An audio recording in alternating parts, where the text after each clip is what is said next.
Is this lav pointed?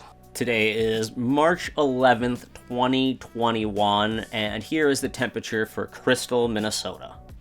Alright, today I want to talk about gear. So, a lot of people seem to have this mentality of it ain't cool to talk about gear. Gear is really important, obviously, and I feel like we get in this mindset of, you gotta film, like, just go film with your cell phone. We all have cameras. Okay, yes, you can go film a movie with your cell phone, but it's never gonna look like other movies. And if you look at movies that are playing at festivals, they often use very specific kinds of cameras, and they often have specific styles, and they definitely work with the style of their gear, like what they have to work with. Writing your story or writing your script around gear that you know you have in low-budget filmmaking can make or break your movie. I think of the movie The Dirties all the time. The Dirties, they had lav mics and just like a crappy camera, but they filmed it in a documentary, faux mockumentary style, and were able to find this happy balance knowing that they were going to be making something very raw, and they even worked it into the characters, knowing that there's a camera person behind the camera. Every once in a while, they actually like lean into the camera, and at one point he offers him popcorn and stuff. They knew what they were working with. Blair Witch worked because they knew exactly what they were making and what they were dealing with. I'm sure they adapted, like I talked about yesterday, and made changes and figured things out on the fly, but they definitely embraced the kind of movie it is with the gear they have. I've tried to embrace the kind of style movie I'm making, and on Rebel Without a Crew, I was trying to make something a little bit different than what I was able to pull off. And I had to change the script pretty massively, and I think there are elements of the movie that are really lacking because I wasn't respecting my gear and what I had, because I had assumed I was going to be dealing with a different kind of gear and a different kind of set and a different kind of cast, and that assumption held me back in understanding what I had and what I was dealing with. I had a lav mic. I think I only had one lav mic and a shotgun mic. There were a lot of times where I could have got better audio and better sound if I had embraced my lav mic, really learned how to use it and taken the time, but I didn't have the time. Knowing your gear and knowing what you have to work with it's obviously crucial, and it obviously can make or break the movie that you're making. Right now, I have set up 3 lights. I have it set up very odd because I'm actually reflecting the light off the wall back there. I have a light with a pink gel right here, and then I have 2 lights here. Then I actually have my overhead light. So I have lots of lights happening, which is why I'm getting kind of this mess of lighting, but for something like this, I think it kind of works. You don't need the most expensive lights. I've worked with very nice lighting. While it was helpful to have and it made a big difference, it often got in the way when working on a low-budget movie, when you're having to move big lights around and you have these kino flows that are just, you're not able to move as fast as maybe you want to move, whereas then when I went into Greywood's plot, I was very keen on the fact that I wanted to just use 3 LED lights at any given point. I wanted 3-point lighting and often using the sun as a backlight often to kind of silhouette the characters, knowing that it was going to be black and white. I thought that would give it a really interesting style. As important as lighting is, I think it's okay to use less expensive LED lights, find what you have around you. Thinking about the lighting and where each light is way more important than what kind of light it is. And the same goes for your camera. I know a lot of people, they look at what cameras got used at Sundance. That's such a huge thing, is people look at that Sundance list of what cameras were used on what films that got in this year, and then it makes them want an Alexa or the most expensive Red or whatever. I don't think, for me personally, that matters. When I'm looking at the movie, the more the filmmaker has thought about framing, the lighting, just the general vibe of the movie, I can be pulled in more if they're respecting the type of gear they have. Like with The Dirties, filming with that camera, or the movie Collateral, which was like one of the first digital movies. The digital style of that movie, shooting at night and getting that like very gritty digital look, actually pulls me more into the movie than if they had filmed it with film. There's something about that look and the way they embraced it that worked so well to me.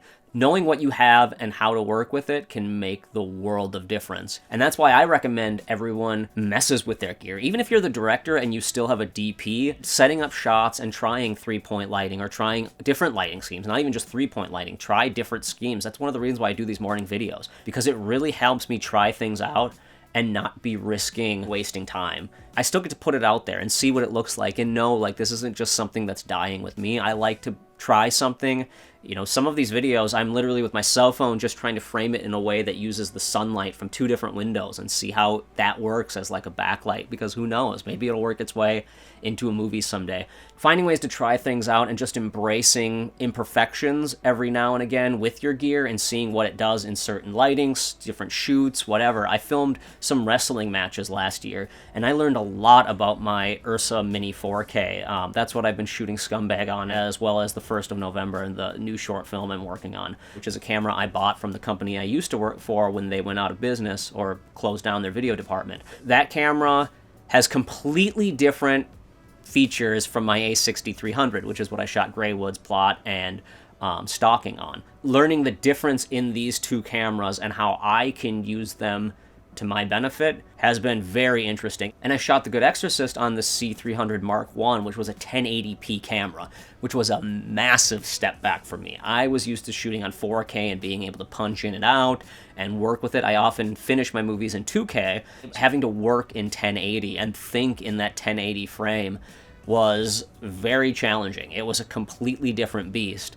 It was a nice challenge. I actually liked taking that step back and having that sort of hindrance or that roadblock to make me think a little differently. Having to work in 1080p made a huge difference. And I know a lot of people on here, a lot of low-budget and independent filmmakers are working with Blackmagic Pocket cinema cameras. I love the look of that 1080p in the Blackmagic Pocket. It gets some of the prettiest footage I've ever seen, especially when you pair it up with something like Film Convert or add a little film grain. Gnome Kroll has this amazing film grain you can buy, and it really gives it like a 16mm look, especially with that Blackmagic Pocket. The Blackmagic Pocket 4K and 6K are out now, and a lot of you are filming with those, and they're beautiful cameras. But embracing that gear, the number one thing about gear that I will say I've learned over the years is good sound. Get a good shotgun mic.